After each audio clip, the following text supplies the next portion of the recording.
I started out my career as a comic book artist, worked for companies like Image and Marvel and DC. And I did that for about almost 10 years before I started my career as a concept artist. That was always my childhood dream. But eventually I wanted to, rather than just, even though I still love comic books, I was a penciler, so I was doing like pencils and drawing stories, which is I still love to do, but I also love to paint and do full illustrations and design. So that's what led me to want to get into the concept art world and do video games, movies, television, that kind of thing. So I had to build up my portfolio, and then I did a couple like just freelance on the side kind of video games, and then eventually I was able to get an interview and a job over here at Sony a while back, and then I was able to work on God of War 2 and God of War 3. And I think making that transition from comic books to concept was definitely a very difficult one to make, because I can't, in order to get into Sony or to video games, I couldn't just show my comic book work. It shows I can draw, but it doesn't show that I can design, doesn't show that I can paint. So I had to kind of work and build my portfolio and kind of create a new one to kind of show like that I can do this. And then once I got the job here at Sony, going from illustration, my career as an illustrator, to concept artist, two very different beasts. Illustration, you do work for your style, for your voice. You're the kind of the end decider on what the product's going to look like.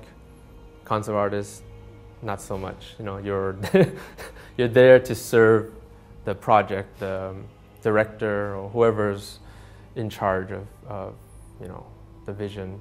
So I'm there to kind of facilitate that and help realize that. Of course, I introduce my own voice, my own style and takes on things, but at the end of the day, it's to serve that other person or other bigger purpose.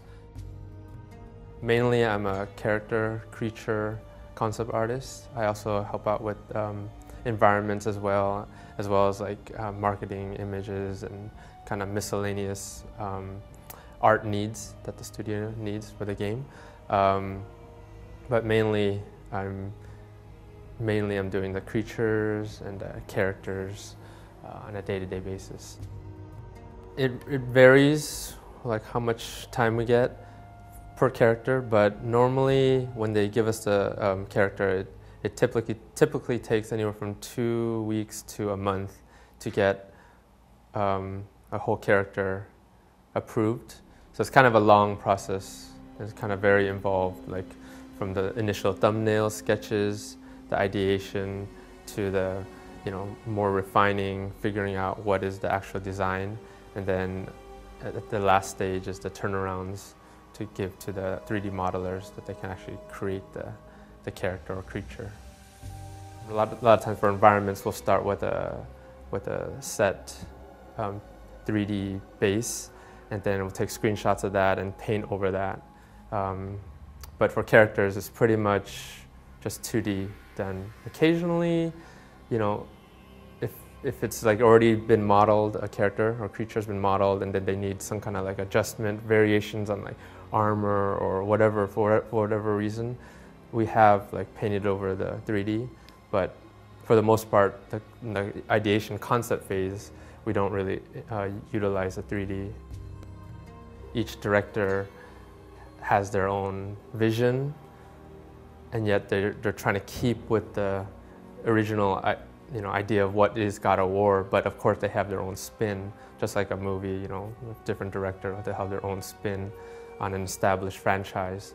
So with God of War 2, the game director is Cory Barlog. He had his own particular vision, and it was a very unique challenge.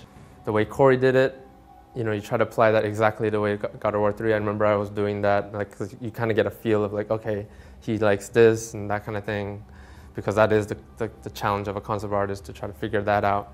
Then when we started God of War 3 with Stig, it wasn't always the same. You know, the stuff that Corey liked wasn't necessarily the stuff that Stig liked. So you kind of have to relearn like what is his preference at the same time, keeping in line with the God of War feel. But I think with each God of War 1, 2, and 3, I think the player and people who do see the game can see how it's evolved. This, God of War 1 style even is not completely the same as God of War 3. And a lot of that is also a result of technology, next gen. So definitely that lends for more detail, more, just a lot more thorough in the way you can design things, versus God of War 1 had to be very basic and very simplified. So I think that is definitely the challenge.